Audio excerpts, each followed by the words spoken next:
Mga naghahanap ng trabaho, libo-libong inaalok ngayon sa Unlad Kabuhayan Summit na binuksan sa isang mall sa Pasay. Kung mas gusto niyo naman magsimula ng negosyo, maaari rin magka-ideya roon. May ulat on the spot si Lay Alves. Lay?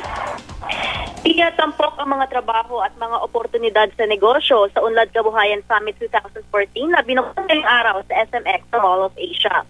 10,000 trabaho ang naghihintay sa mga aplikante sa job fair. 500 small and medium enterprise naman ang maaaring pagpilian ng mga nais na magsimula ng sariling kabuhayan.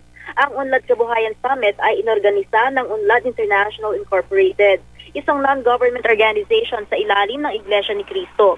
Layunin daw nito na tulungan di lamang ang mga miyembro ng kanilang sambahan o simbahan, kundi pati na ang iba nating kababayan na labanan ang kahirapan.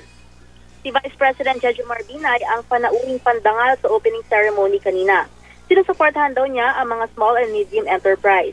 Batid niyang may magagawa pa ang gobyerno para matulungan ang maliliit na negosyo, lalo na sa pagpapahiram ng kapital.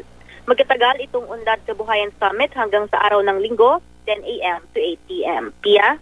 Maraming salamat, Lay Alves.